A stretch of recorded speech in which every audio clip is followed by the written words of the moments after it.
건 이미 말씀드린 바와 같이 기본적으로 성도들을 위로하기 위해서 쓴 편지입니다.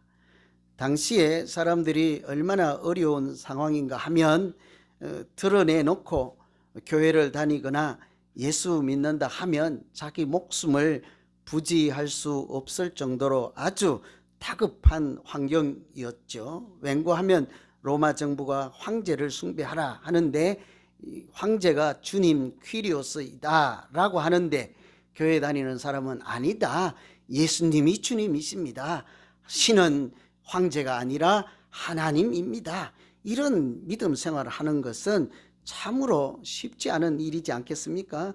그래서 서로 하나님의 말씀을 기록해서 받아서 나누어서 읽고, 당시에는 뭐 성경책이 많지 않으니까요, 하나님의 말씀을 서로 나누어서 읽고 하기도 쉽지 않았죠. 또 만일 그러다가 편지를 주고받는 것이 발각이 되면 당연히 잡혀가서 옥살이를 해야 되니까 편지를 써도 암호 같은 글자로 다른 사람은 읽으면 알아듣지 못하고 믿는 사람들만 읽었을 때 영으로 읽고 성령이 깨닫게 하시는 그런 사람들만 알아들을 수 있는 글자로 편지를 쓰고 주고받고 있다고요. 요한계시록이 그렇게 위로하기 위해서 다른 사람은 알아듣지 못하나 하나님이 있는 사람만 알아들을 수 있는 위로의 말씀이라고 그랬잖아요. 그 하나님께서 첫 번째로 위로의 말씀을 전해주신 교회가 에베소 교회입니다. 특별한 교회라고 할 수 있겠죠. 하나님께서 귀한 하나님의 위로의 말씀을 제일 처음 들려준 교회, 에베소 교회이지요. 간혹 길을 다니시다가 에베소 교회 간판 걸려 있는 거 보셨습니까? 뭐 필라델피아 교회 이런 거 다 지명이잖아요. 그런 것처럼 이 에베소는 지역 이름이에요. 제가 그 현장에 성지순례로 다녀왔습니다만 오늘날로 치면 터키에 있는, 당시에 소아시아에 있는 큰 항구 도시였어요. 그러니 항구 도시라는 말은 물건을 실은 무역하는 배들이 오고 가기가 쉽고 해서 무역 활동이 활발하니까 잘 사는 곳이라 할 수 있고 사람들이 붐비는 도시이죠. 그러나 정치적으로는 로마의 지배를 받고 있는 로마 나라에 속한 자유도시였습니다. 그러니 종교적으로는 당연히 로마의 지침을 따라야 하는 황제 숭배와 같은 영향권 아래 있겠죠. 뿐만 아니라 에베소에는 풍요의 신이라고 하는 아데미 신을, 여신을 섬기는, 그런 우상을 섬기는 지역이었습니다. 여러분, 아데미 신이라고 들어보셨습니까? 사도행전을 읽으면 아데미 신, 아데미 신상 이런데 이게 번역해서 그렇죠. 아르테미스라는 신이에요. 그래도 사실 뭐 잘 모르시겠죠, 그죠? 눈치가 모르시는 눈치예요. 괜찮아요. 그러면 제가 고민해 봤어요. 여러분이 어떻게 하면 이해할까? 다이애나는 아십니까? 그 아주 잘생겼다가 영국 왕비 되신 분 있잖아요. 다이애나 왕비 아세요? 같은 거예요. 그리스 헬라에서는 아르테미스 여신입니다. 다이애나는 로마에서 사용하는 표현 다이애나, 풍요의 신인 거예요. 이 풍요의 신, 여신을 믿고 사는 지방이었습니다. 얼마나 그 신을, 우상 숭배를 잘 하는고 하니 당시에 신전을 지었는데요, 얼마나 큰지 지금도 이해할 수 없을 정도로 7대 불가사의에 해당하는 건물 중에 하나가 이 아데미 신전이었습니다. 아주 상상을 초월하는 크기의 신전을 지어놓고 그 신을 자기들의 신이라 믿고 살던 사람들, 그리고는 그 신상을 그 교회라고 하는 신의 신전에 가도 있지만 그 자기 조그만하게 똑같은 신상을 조각해서 집집마다 그것을 하나씩 구석에다 비치해 놓고 신전에 갈 수 없을 때는 그 신상 앞에 무릎을 꿇고 기도하며 우리 아들 잘 되게 해주세요, 우리 집안 평안하게 해주세요. 우리 옛날에 그 집에 구석에 뭐 쌀 갖다 놓고 뭐 단지 갖다 놓고 비나이다 비나이다 했잖아요. 그렇게 살던 사람들이었습니다. 그러니 그들이 어떻게 살았는지 그림이 금방 보이잖아요. 그렇게 살던 사람들 중에 예수는 그리스도라 하는 복음이 전파된 거예요.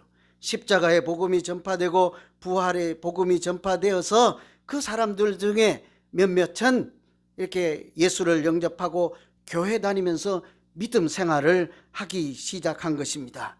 여러분, 그들이 그 틈바구니에서 교회 다니는 것이 쉬운 일이겠습니까? 결코 쉬운 일이 아니거든요.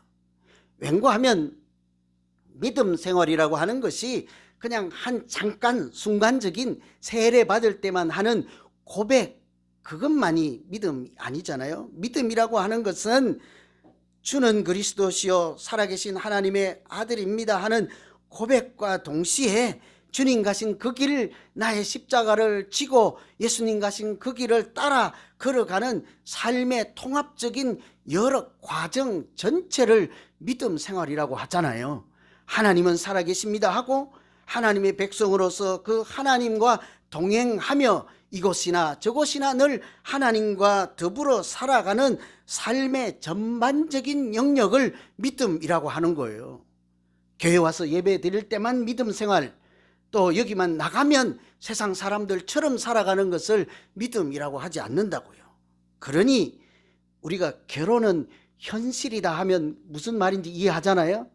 믿음은 곧 현실이었습니다. 그들에게. 에베소 교인들에게 믿음 생활이라는 것은 현실이를 잘 이해가 안 됩니까? 결혼은 현실이다 하는 것은 죽고 못 사는 그냥 연애 감정, 좋아하는 감정만이 결혼이 아니라 화장실을 거꾸로 달고 이렇게 달아도 같이 살아야 하고, 양말을 한 사람은 속으로 벗기고 뒤집어서 이렇게 하더라도 모든 것이 달라도 한 집에서 같이 살아가야 하는 전체를 결혼 생활이라고 하잖아요. 좋을 때만 끌어안고 뽀뽀하는 것을 결혼 생활이라고 하지 않잖아요. 결혼은 현실인 거예요. 가서 돈도 벌어와야 되고 또 의견 충돌이 있으면 싸우기도 하고, 믿음 생활이 단순한 성전에서 하는 고백, 우리가 기도할 때만 믿음 생활, 말씀 읽을 때만 믿음 생활이 아니라 하나님과 동행하며 하나님의 자녀로 살아가는 일체의 삶을 믿음이라고 한다면 그것은 현실이잖아요. 우리가 살아가야 하는 각양각색의 모습이 믿음인 거예요. 그러니 이 에베소 성도들에게 믿음은 현실인 거예요. 처절한 현실이죠. 생각해 보세요. 나라에서는 황제를 신이라고 숭배하라고 하는데 교회에 들어가서 믿음 생활하는 순간 나는 그 국가의 지침을 거역을 해야 되는 거죠. 아닙니다. 황제가 신이 아니라 살아계신 하나님은 따로 계십니다. 황제가 주님이 아니라 예수가 퀴리오스요 주님이십니다 하면 국가의 방침과 나는 대치되어서 서로 충돌하는 이런 삶을 살아가야 한단 말이죠. 쉽지가 않겠죠. 얼마나 어렵겠습니까? 옆집에 사는 사람들은 아데미 신상을 이렇게 깎아서 팔아서 돈도 벌고 사는데 나는 이것이 더 이상 신이 아니라고 생각하니 깎아가지고 팔면서 에따 여기 있어, 이것을 갖다가 믿으면 부자 됩니다 하고 팔 수가 있겠습니까? 그것은 나무 조각에 불과하다는 사실을 알면서 어떻게 만들어서 신상이라고 거짓말하면서 팔 수가 있겠냐고요. 그러니 그렇게 사는 사람들과 하나님을 신으로 믿고 살아가는 사람들은 현실은 너무 버거운 거죠. 그래서 하나님께서 그렇게 어렵게 믿음 생활하는 성도들을 위로하기 위해서 이 계시록을 썼단 말이에요. 첫 번째 위로, 에베소 성도들을 하나님께서 어떻게 위로해 주셨을까요? 첫째는 오늘 말씀 참고해 보시면 먼저는 칭찬해 주시고 인정해 주셨습니다. 이것이 위로예요. 여러분, 사람이 칭찬해 주고 나를 인정해 주기만 해도 우리가 힘을 얻지 않습니까? 그런데 오늘 말씀의 1절에서 3절에 보면 4절에 있는 그러나가 나오기 전에 1절에서 3절은 한마디로 에베소 성도들을 향해서 하나님 하시는 말씀은 잘했다 하는 거예요. 너희가 참 잘했구나. 너희가 수고한 수고를 내가 안다. 너희의 인내를 내가 안다. 거짓 사도를 물리치기 위해서 그렇게 씨름하고 분투하는 수고를 내가 다 알고 있다. 내 이름을 위해서 견디고 게으르지 아니한 것을 내가 다 안다. 여러분 한번 다 그 읽어보세요. 1, 2, 3절 보시면 하는 말씀은 한마디로 안다는 거예요. 안다. 내가 안다. 하나님이 내가 네 고생 다 안다. 네가 얼마나 어려운 상황에서 이렇게 믿음 생활하는지 그 고충을 내가 다 안다. 여러분 우리가 하나님이 다 알아주시면 그것이 큰 위로가 될 줄로 믿습니다. 아멘 하셔서 진짜죠, 그죠? 하나님이 나를 알아주면 위로가 되지 않겠습니까? 간혹가다 여러분이 저를 좀 괴롭히잖아요, 그죠? 제가 안 보는 데 가서 막 숭도 보고 그런다면서요, 그죠? 막 이제는 마음이 바뀌었다고 하기도 하고 그런다면서요. 제가 다 알아요. 신문에도 봤어요. 네? 그래도 하나님께서 만일 저에게 와서 내가 네 수고를 다 안다 한마디만 하면 제가 그냥 계속 목회할 거예요, 그죠? 위로가 되기 때문이에요. 하물며 사람이 한마디 위로해주는 말을 들어도 우리가 신이 사고 신이 나고 기뻐서 그 일을 열심으로 할 수도 있고 열심히 살아가는데 하나님이 위로해 주시면 오죽하겠습니까? 우리가 서로 믿음 생활을 하려면 서로에게도 하나님처럼 해야 되지 않겠어요? 먼저는 칭찬하고 인정해 줘야 우리가 신나는 믿음 공동체, 행복한 가정 될 줄로 믿습니다. 그런데도 안타깝게도 우리 주변을 보거나 우리 집에서도 보면 항상 지적만 하는 분들이 있어요. 너무 똑똑한 분들은 저분이 틀린 게 너무 잘 보이거든. 눈이 너무 밝아서 고쳤으면 좋은 것이 너무 잘 보이거든요. 그래서 자기는 잘한다고 하는데 따지고 보면 항상 너는 이건 고쳐야 돼. 너는 이것이 잘못됐어. 너 왜 그렇게 하니? 항상 지적만 하는 분들이 있습니다. 여러분 한번 오늘부터 바꾸어서 해보지 않겠습니까? 바꾸어서 해보기 도전. 먼저 칭찬하는 거예요. 먼저 인정해 주는 거예요. 연약하고 부족함을 알고 잘못된 것이 틀림없음을 알매도 불구하고 칭찬하고 먼저 인정해 주는 거예요. 여러분 집에서 남편이 김치찌개 끓이면 맛은 없는데요, 그래도 잘했다고 하세요. 왜 아멘 안 하세요, 여성 동지들? 에? 그러면 남편 여러분, 부인이 음식을 해줘도 맛이 없어도 당신이 해주는 것이 세상에 최고다, 그렇게 해보세요. 다음날 요리학원 등록할 거예요. 잘못하는 거 자기도 알아요. 못할 때 인정하고 칭찬해주면 가정이 달라지고 남편이 달라지고 아내가 달라지고 자녀들이 달라져요. 잘못하는 거 자기들이 알고 있다니까요. 저도 그렇게만 하면 벌써 훌륭한 목사가 진작되었을 텐데. 아니 뭐 훌륭한 목사는 여러분이 하는 거니까. 훌륭한 목사는 여러분이 만드는 거예요. 제가 하는 거 아니에요. 제가 실수해도 자꾸 잘한다 해보세요. 제가 미친 사람처럼 열심히 하지 않겠습니까? 그러다 보면 잘해지겠죠. 그거는 뭐 여러분이니까 제가 뭐라고 안 하겠습니다만 우리 집에서도 조금만 칭찬했어도 제가 훌륭한 아버지가 진작 되었을 텐데 아직 안 됐어요. 잘 안 됐어요. 제 잘못 아니에요. 잘못할 때 인정하고 칭찬해 주면 그것이 사람을 바꾼다니까요. 최근에 제가 좀 이름이 낯설어요. 무슨 은표, 정은표인가 배우예요. 유명한 사람인 것 같기도 하고 아닌 것 같기도 하고 사극 같은 데 보면 조연으로 많이 나왔던 분 같아요. 저는 이름도 이번에 처음 알았습니다. 우연히 자료를 하나 보았더니 대단하더라고요. 다른 게 대단한 것이 아니고 뭐 잘났습니다 하고 내세울 것이 대단한 것이 아니라 그 집에 살아가는 칭찬하고 격려하는 모습이 대단하더라고요. 남편은 아내를 그렇게 위해줘. 아내는 남편이 최고예요. 아이들 보는 애 앞에서 다 큰 아이들이 있는 앞에서 대낮에도 둘이서 뽀뽀를 하고 얼마나 민망스러워요. 하도 해대니까 아이들도 쳐다보지도 않아요 이제. 그러니 그 가정이 얼마나 화목한지 형은 동생을 마치 아버지처럼 애지중지하고 동생을 돌보더라고요. 제가 그 가정을 보고 배울 가정은 저런 가정이구나. 서로 부족함에도 무조건 잘못했다 하고 면박 주고 구박하는 것이 아니라 잘했다 하고 당신이 최고다 하고 그렇게 하니까 아이들도 배우고 그렇게 자기들이 무엇을 해야 되는지를 알고 새벽부터 일어나서 공부를 하니까 이번에 보니까요, 학원도 다니지 않고 대한민국에서 최고 좋은 대학교 들어갔더라고요. 비결이 무엇입니까? 부족하고 연약할 때 잘했다 칭찬하고, 그래서 용기를 얻도록 밀어주고 하니까 스스로 알아서 열심히 하는 것이죠. 여러분, 오늘 말씀 잘 읽어보세요. 1절에서 7절인데요. 4절에 그러나 이전에는 하나님이 에베소 성도들을 잘했다 하는 거예요. 내가 다 안다, 내가 다 보고 있다, 너희는 잘했다. 질문이 생겼습니다. 에베소 성도들이 완벽해서 하나님이 칭찬하실까요? 정말 너무나도 부족함이 없어서 잘했다고 칭찬하실까요?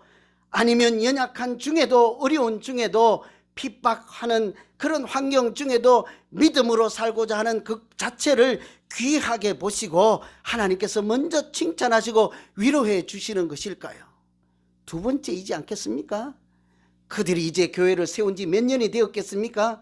믿음 생활 한 지가 몇 년이 지났겠습니까?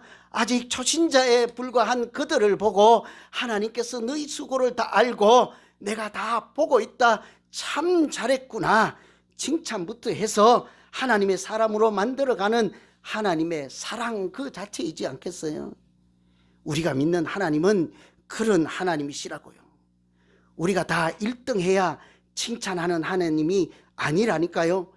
열심히 해서 1등하기 위해서 노력하는 모든 사람들을 보고 네 수고를, 네 고충을, 네 눈물을 내가 안다, 그 한마디가 우리에게 위로되지 않겠습니까? 하나님이 아브라함을 만날 때도 마찬가지였어요. 우리가 흔히 아브라함을 믿음의 조상이라 하잖아요.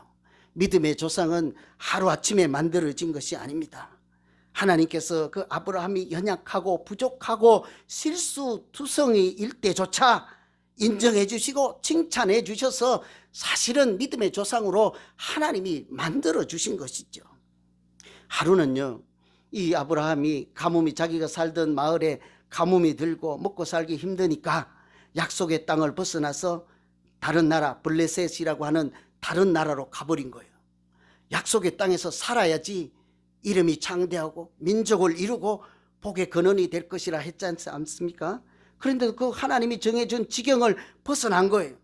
뿐만 아니고 다른 나라 왕인 아비멜렉 왕에게 가서 자기 아내인 사라를 부인이라 소개하지 않고 내 여동생이라 이렇게 한 거예요.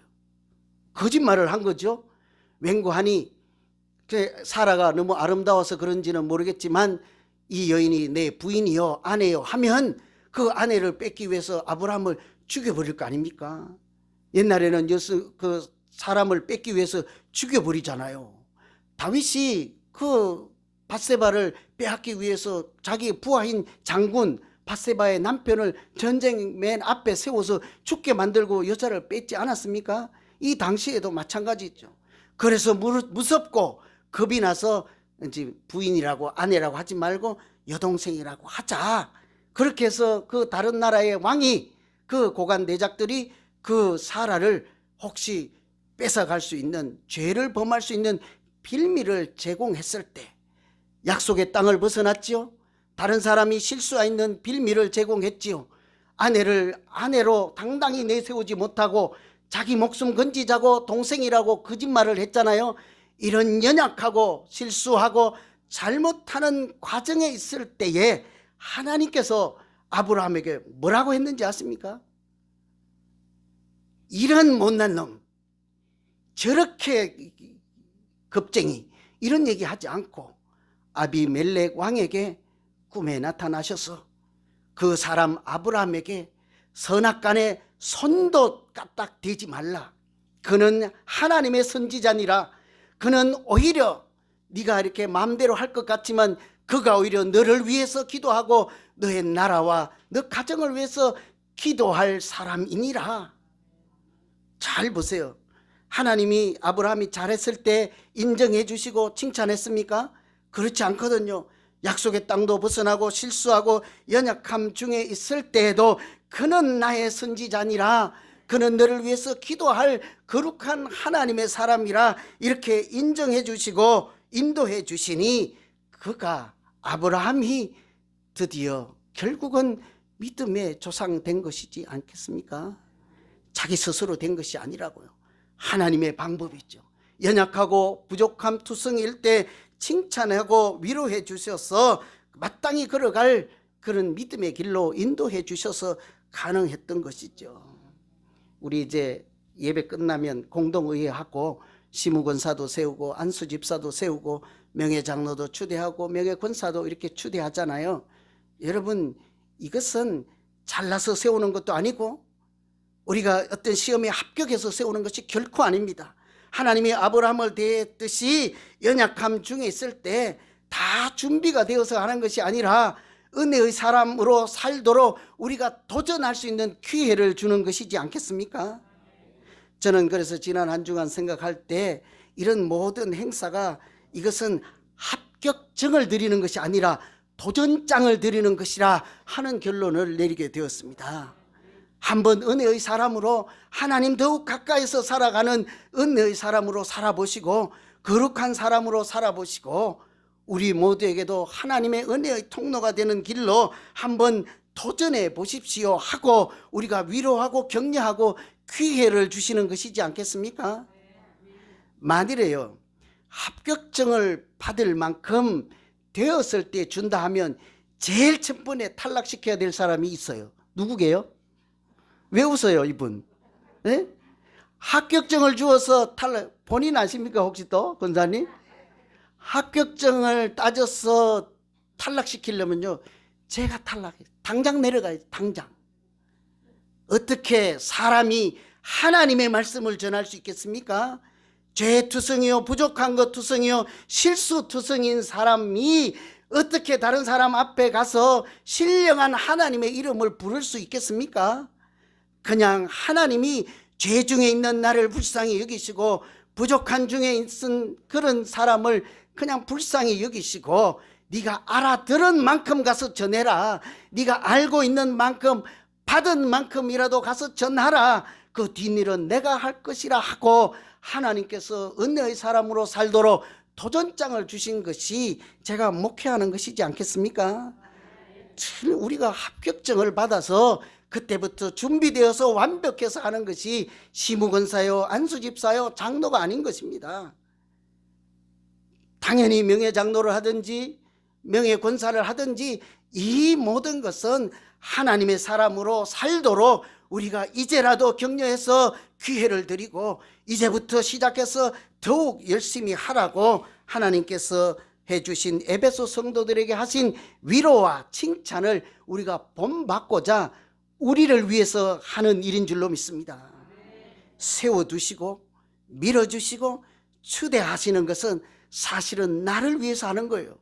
투표를 찍는 여러분을 위해서 하는 거예요. 저런 분을 세워서라도 우리 교회가 하나님의 사랑이 있는 교회인 것을 온 세상에 하나님께서 보여주십시오. 기도하는 마음으로 우리가 살아가면 하나님의 칭찬 있는 교회, 하나님의 은혜가 충만한 교회가 될 줄로 믿습니다. 하나님이 먼저는 칭찬하시잖아요. 칭찬하는 사람이 부자예요. 칭찬하는 사람이 믿음 있는 사람이에요. 부족할 때 칭찬하세요. 잘하는 거 보면 칭찬 안 해도 돼요. 왜냐하면 자기가 잘하는 거 보면 자기가 벌써 가슴이 뿌듯해요.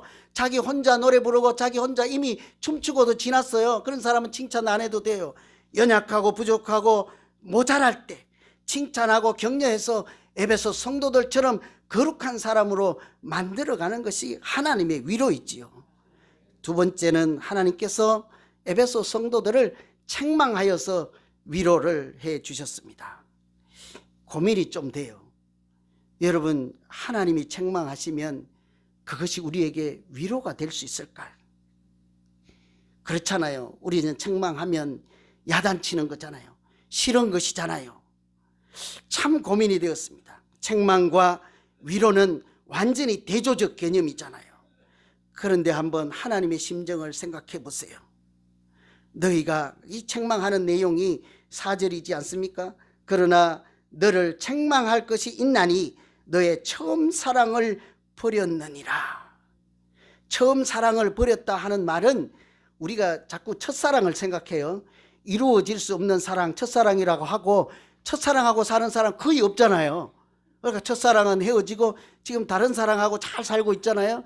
첫사랑을 버렸다 하는 것은 하나님을 버리고 다른 것을 선택해서 믿고 있다 이런 말이 아니라, 하나님을 처음 만났을 때 그 감동을 잊어버리고 그것을 던져버리고, 처음 예수님을 만났을 때 눈물로 믿음 생활하던 그 모습을 잊어버리고 포기하고, 이제는 하나님이 없는 사람처럼 세상 사람들과 다를 바 없이 그때 모습과는 완전히 다른 무덤덤한 모습으로 믿음 생활을 하고 있구나, 이게 어찌된 일이냐 하고, 너희가 그 첫사랑을 버렸구나, 이것이 되겠느냐 하고, 이래서야 되겠느냐 하고, 하나님이 눈물로 그들을 호소하고 바른 길로 인도해서 그들이 마땅히 영생을 누릴 길로 인도해 가시기 위해서 이래서 되겠느냐 하신다면, 그것은 우리를 사랑하는 말씀이요, 우리를 살리는 말씀이요, 위로의 말씀인 줄로 믿습니다.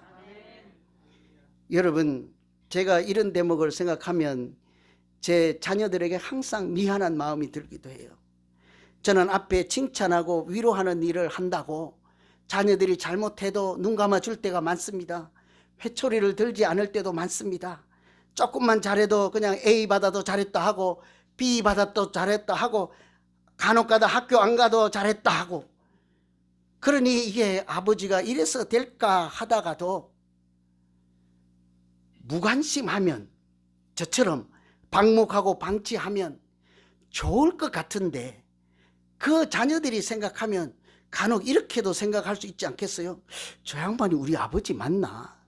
내가 잘못해도 뭐라고 하지도 않고 내가 실수해도 뭐라고 하지도 않고 아마 우리에게 관심이 좀 없나 보다, 그렇게 생각할 수도 있잖아요.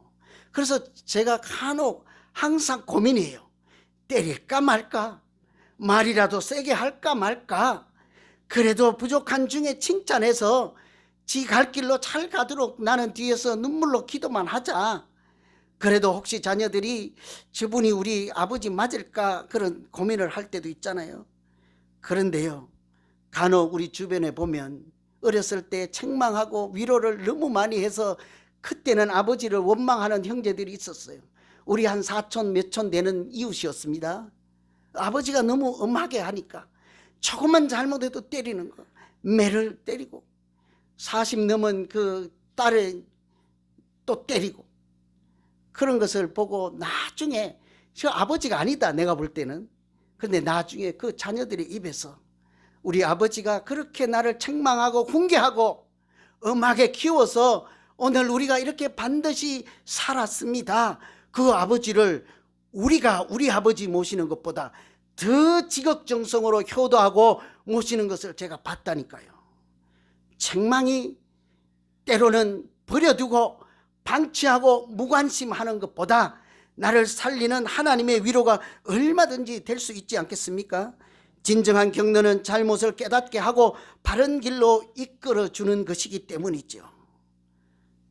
에베소 성도들이 다 잘하고 또 연약함 중에도 잘했구나, 내가 너희 수고와 인내를 다 안다 하면서도 하나님이 안타깝게 여기는 것은 너희가 그 처음 사랑을 버려서 이제는 왜 믿지 않는 사람들처럼 그렇게 되었느냐, 애타는 마음으로, 마치 통곡하는 마음으로, 슬픈 마음으로 그들을 바른 길로 돌이켜 갈 수 있도록 책망하시고 인도해 가신다면 틀림없는 그것은 위로의 말씀이 될 줄로 믿습니다.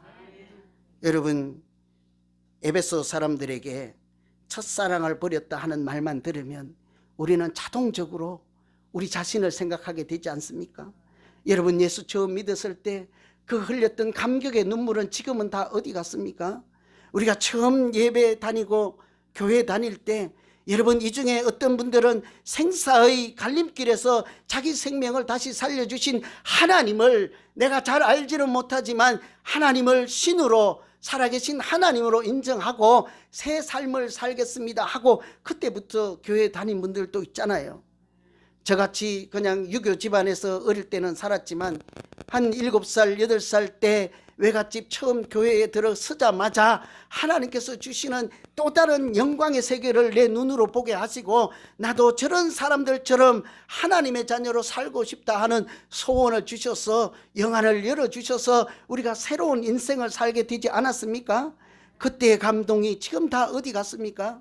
생명을 건져주시고 더 살게 하신 하나님의 그 사랑을 왜 우리가 던져버리고 그냥 겉보기는 신앙생활하고 종교생활하는 것 같지만 우리 마음속에 예수 믿는 그 본질 하나님 사랑합니다 하는 이런 고백은 다 어디 갔습니까?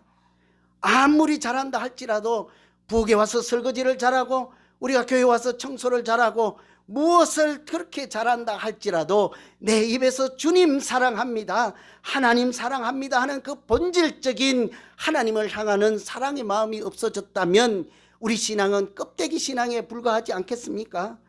그러니 오늘 우리에게 에베소 성도들에게 하신 말씀처럼 너희가 첫사랑을 버렸구나, 이래서야 되겠느냐? 네가 나를 처음 알고 생명의 길로 가기로 시작하고 예수님 가신 주님 가신 그 길, 십자가의 그 길을 따라 나서겠다고 하고 사람 낚는 어부가 되게 하리라 할 때 아멘하고 달려나왔던 그때 그 자리로 돌아가자 하시는 말씀은 우리를 위로하시고 살리는 말씀이신 줄로 믿습니다.